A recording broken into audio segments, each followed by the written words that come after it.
In this video, I constructed an 8 kilowatt diesel heater system that holds 5 gallons of diesel and puts more heat out than 3 electric space heaters combined.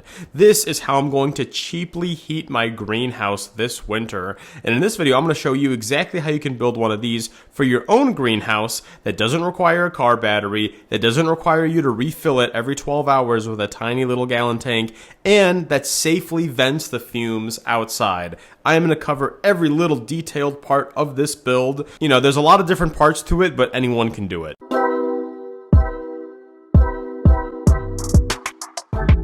Welcome back to Luke's Goldies. In this video, I'm going to address the question of heating. How am I going to heat this 1,000 square foot greenhouse come wintertime? Will I be using an electric space heater and simply plug this thing in to an outlet and call it a day? No way! No way. Electric space heaters, yeah, very simple. You just plug them into an AC outlet and they output 1,500 watts of energy. But that's not enough. That's not nearly enough. Instead, I'm using an 8 kilowatt diesel heater. Let me explain why. Instead of using an electric space heater, I'm using the diesel heater. This diesel heater is rated at 8 kilowatts, 8,000 watts. But let's just say it's a little inefficient and it's actually more towards around 6,000 watts. That means the energy output, the heat output of this thing is 4 times that of this. Okay, 4 times that. These things use around like 2 gallons of diesel a day. That's around $8. If you were to have 4 of these plugged in, running constantly, at least in around New Hampshire, that's probably around like $35 of electricity.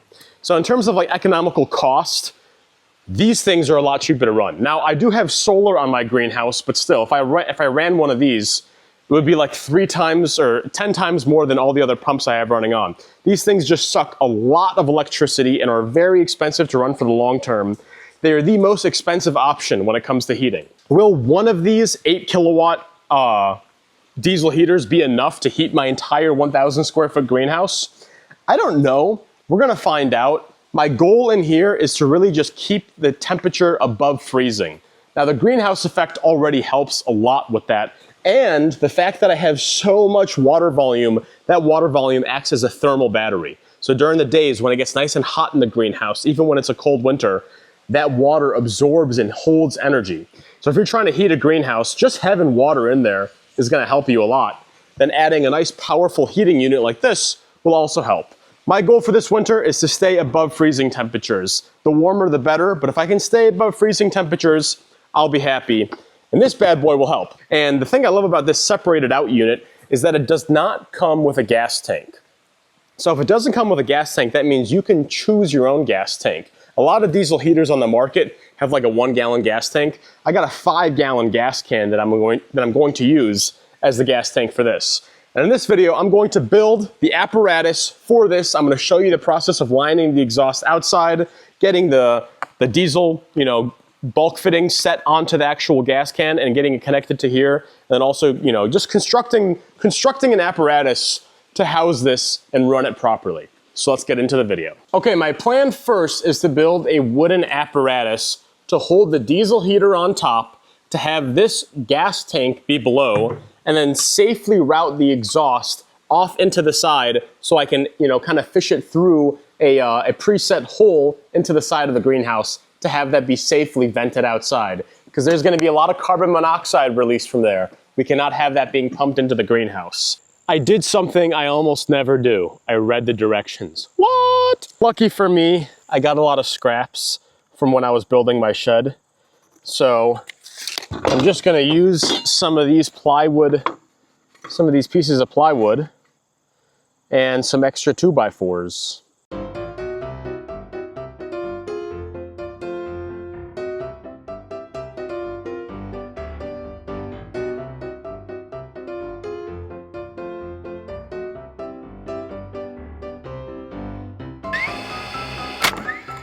Whoa!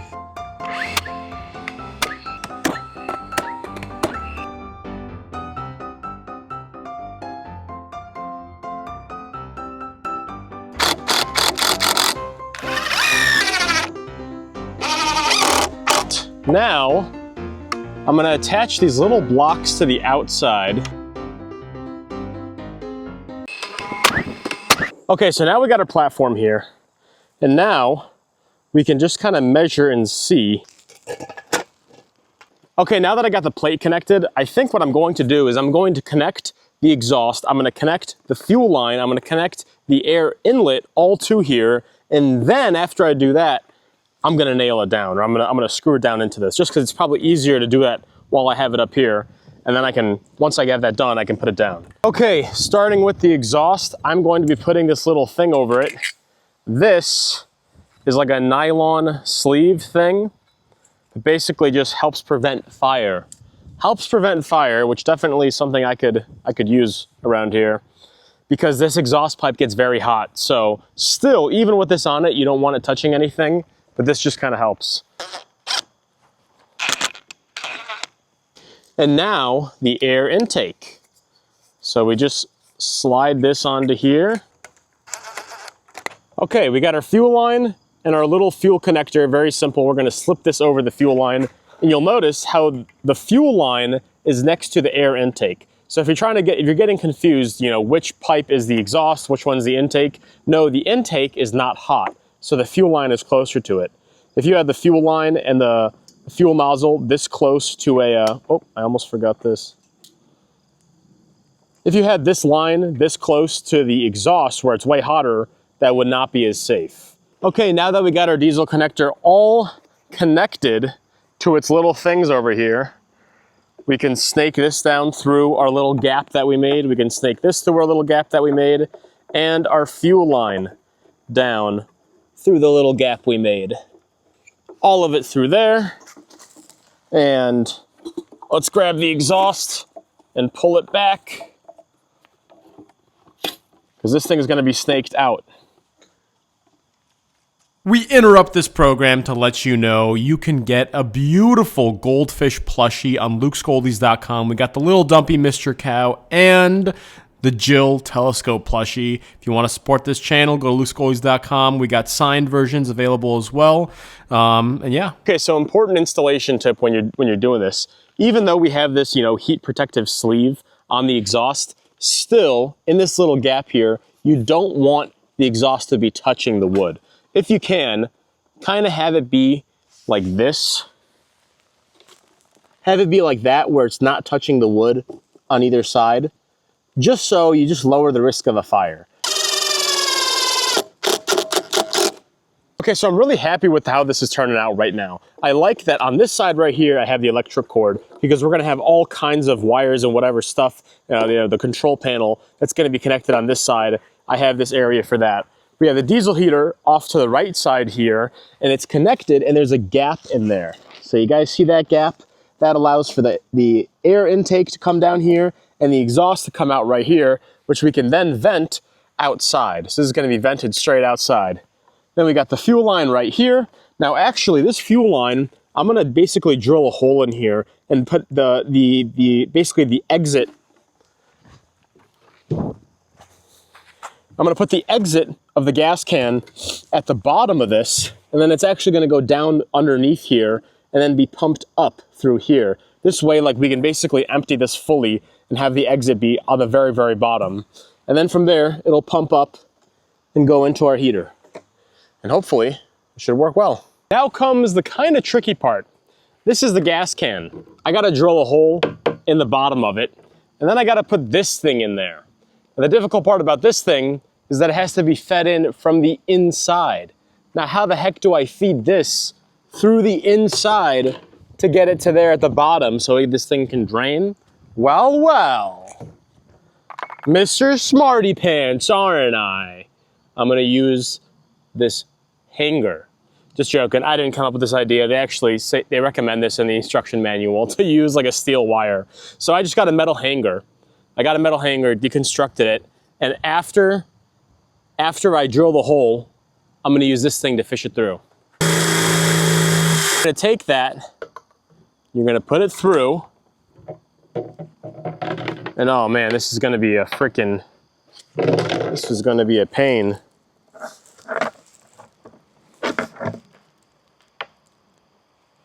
Oh, I'm close. I'm so close. Yes! Yes, yes. Okay. Okay, I got it. I got it. We got it. Yeah, yeah, yeah. We got it. Hot chocolate. And then we get, oh, how are we gonna, I'm gonna flip this upside down. I'm gonna put this here. Then I'll begin turning.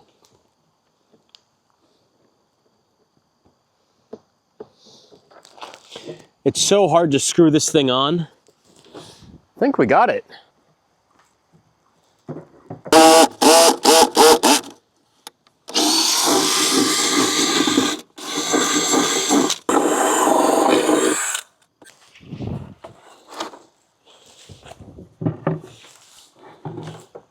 Okay, I have a hole cut here and a hole cut here. Now we just attach our fuel line and go from here, fishing it through there, and this thing can now sit right here comfortably. And look at this, we got our fuel line out.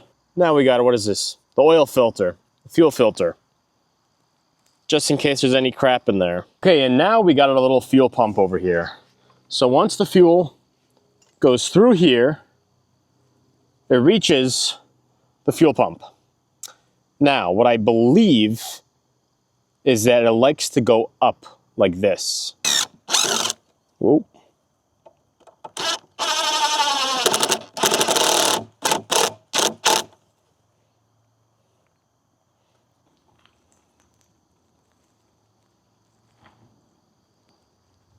And then also from here, we can grab our air intake and just kind of mount this away.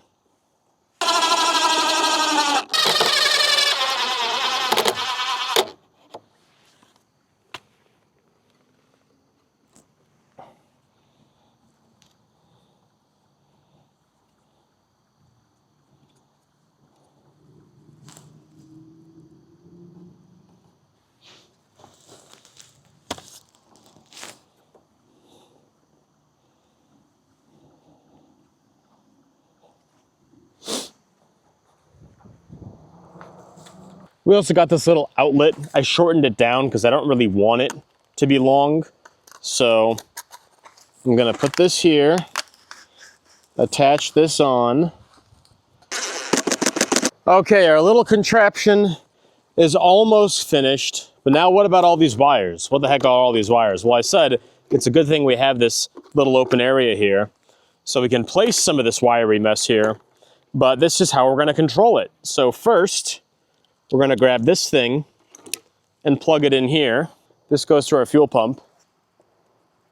Yep, right. At this point, our little heating apparatus is done. This structure is actually complete. And if I were to take a 12-volt battery now and hook it up to this and fill this thing up with diesel, it would run. It would start heating. However, I actually want to install a converter on here that just so I can plug it into the wall because I have outlets over there in my greenhouse and then use that to heat the spark plugs and actually run the fan. So this still does use a little bit of electricity. I think it's like 30, 40 watts, something very little just to run the fan to dissipate the heat. So I'm actually going to be installing one of those on here and I got to show you guys how to route the exhaust outside of the greenhouse. But for any kind of build that you're doing for yourself, this is, the most important part, getting this ready set up. The rest of the build, that's going to be more, unique to your own situation. Boy, look at that. Isn't that nice?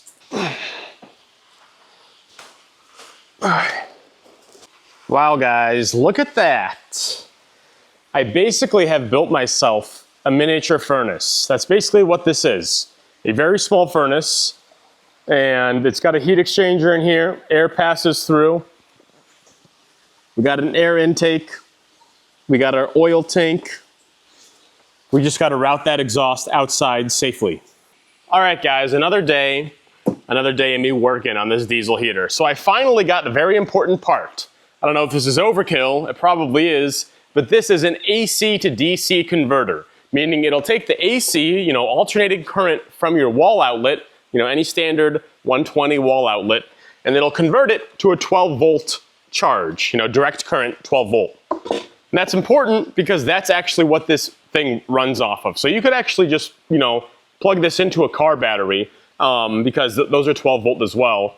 Or if you don't want to have a car battery recharge it, you can get a converter like I did and just kind of always have it ready and available. Down.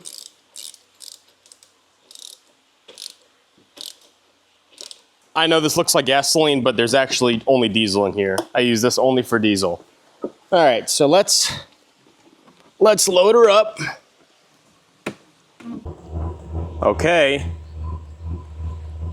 I hear something. Okay, we are going full throttle now. The fuel pump is going all the way. I was able to finally get the fuel to come through. And now, oh yeah, exhaust is hot. The exhaust is very hot. In fact, just from where I touched it, there's a little smoke now. We're putting out really hot air. We're putting out a lot of really hot air. Okay, so I now know for sure this works. Wow, that air is so hot that I can't even put my hand here for too long. That is very, very hot. All right, let's shut this off. Because if I were to let that go on for too long, that exhaust is not vented outside. So we're actively getting carbon monoxide buildup in here.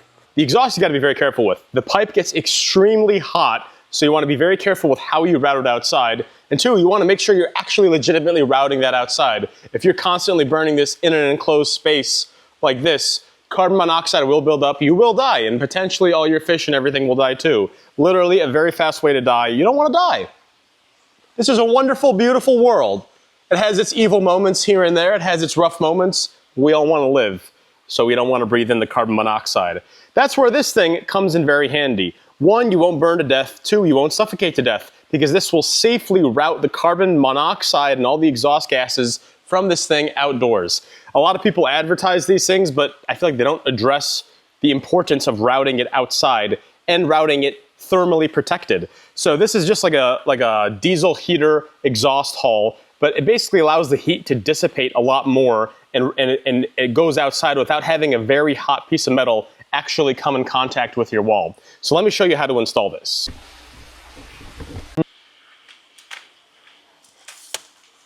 Okay, so first you're gonna need a hole saw, and you actually want it to be slightly bigger than the diameter of this thing, but not bigger than the diameter of this outer ring. And that's because you don't really want this part right here to touch the wall if possible. So you wanna make the hole slightly bigger than this so that this part is not snug against the wall. That'll again just kind of help thermally protect your wall a little more.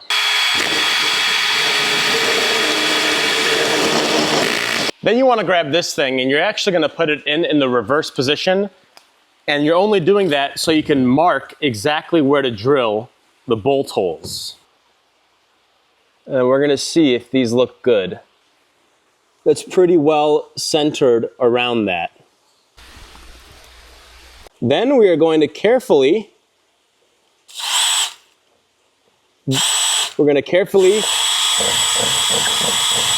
drill holes in those spots. Okay, next thing we got to do is we got to take one of these rubber gaskets and put it on the outside here. This again helps seal and adds a little layer of thermal protection. So the metal is not coming in contact with the wall. It's this rubber gasket coming in contact with the wall. Okay, and we're putting this from the outside right here. And then we're taking our back plate and then we're sealing it like this. So again, like any place where metal is coming in contact with the wall, we want rubber. We want as least contact with the wall and the metal as possible.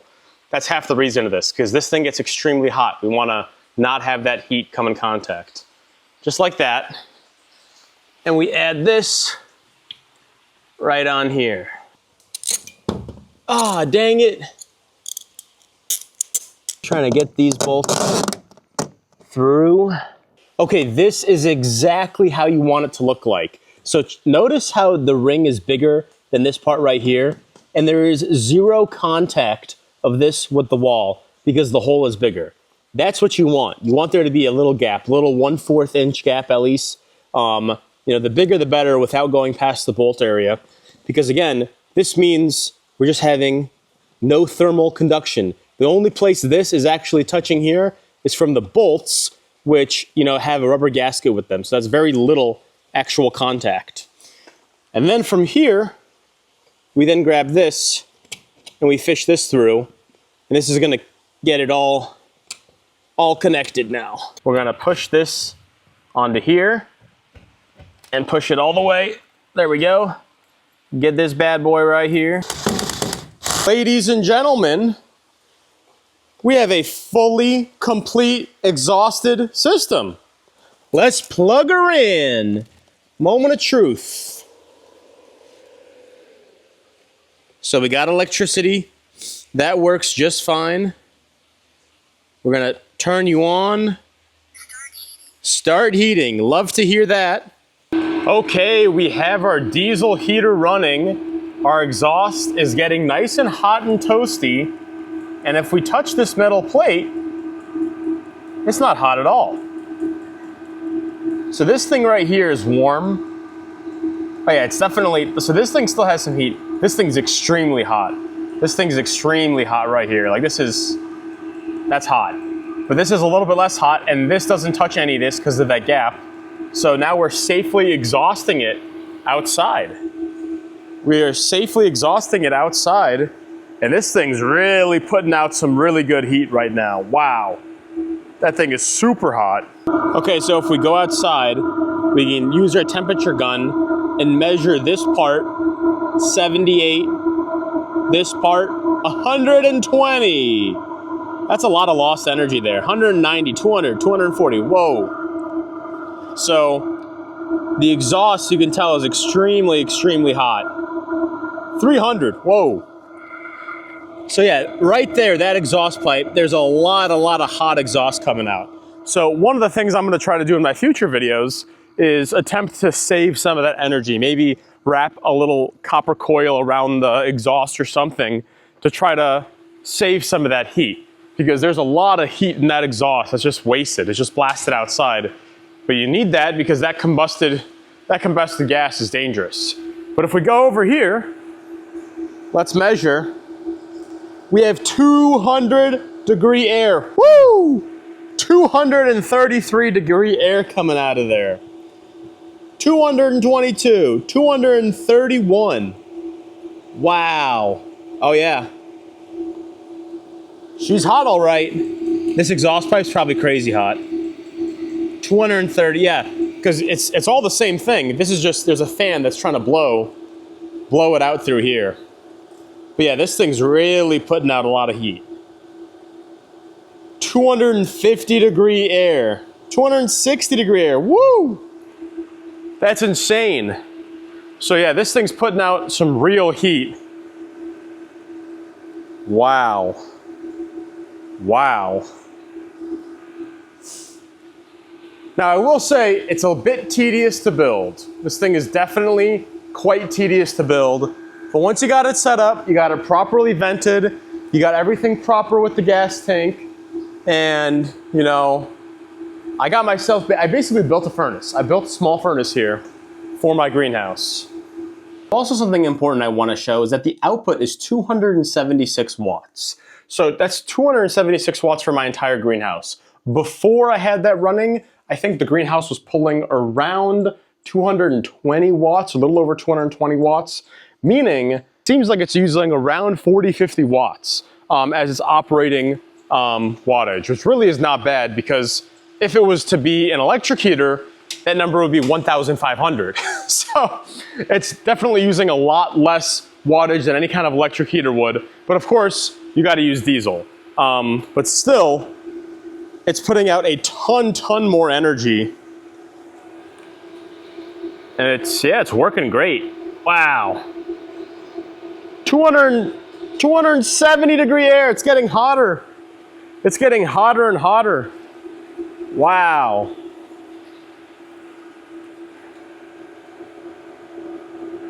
$270-degree air.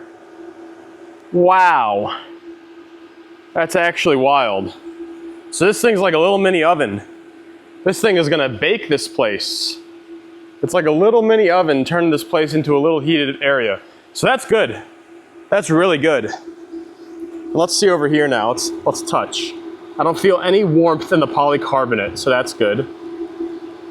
This plate right here that's touching also does not feel warm at all. The bolts feel warm. They feel warm, but not bad. So yeah, that's good. Also, one last thing I forgot to show you guys is that I did put a one-way check valve in the gas tank. So this is really just, they actually use these for air filters on your aquarium. But I took this, I connected it to a little airline tubing, and then one of these little nozzles. They probably sell kits for that. But that's basically because when the fuel in this is used up, there's gonna be an air gap that has to form. And if that air gap doesn't form, it's basically gonna squeeze that gas tank into a little vacuum. That just allows air to go in, but it's a one-way valve, so the fumes of diesel can't come out. So you're not gonna stink up your greenhouse with diesel because it's a one-way valve. Now, diesel is not the most volatile fuel. It's not as volatile as gasoline, so it might not do it that much, but still getting a one-way valve is better. But yeah, guys, this is the final setup here, and I'm very happy with it. Like, already I've had it running for around 20 minutes. This whole space already feels a good amount warmer. Now, likely, I probably will set up a second one. For the dead of winter time, I will probably have to set up a second one of these just because I want to keep it as warm as possible in here. I really do want to keep it as warm as possible. So if I were to have two of these guys running during, like, December, January, February, I feel like we could keep it tropical year round. We could keep this entire space tropically heated year round. But definitely one, like if you have a smaller greenhouse, something smaller than 1,000 square feet, like, 200 square feet, 300 square feet, 400 square feet, one of these will be more than enough. That place is gonna be baking in the middle of the winter with just one of these. But yeah, highly recommend. I'm gonna have all the links in the description on how to construct this for yourself. Highly recommend getting the deconstructed model because you can use a 5-gallon basin instead of like the 1-gallon basin, and basically have that much longer of a time between refills. You don't wanna have to refill this every 12 hours. Now, you might be able to go like 2.5 days, 3 days, if you have it on a lower power, even longer before having to refill it. So yeah, that's quite good. Stay tuned for more greenhouse winterizing tips. I may make some videos on how to increase the efficiency of this thing by capturing some of the heat exhaust. But yeah, thanks for watching. That's all for today's video. I'm gonna be doing more videos on how to make a greenhouse winterproof.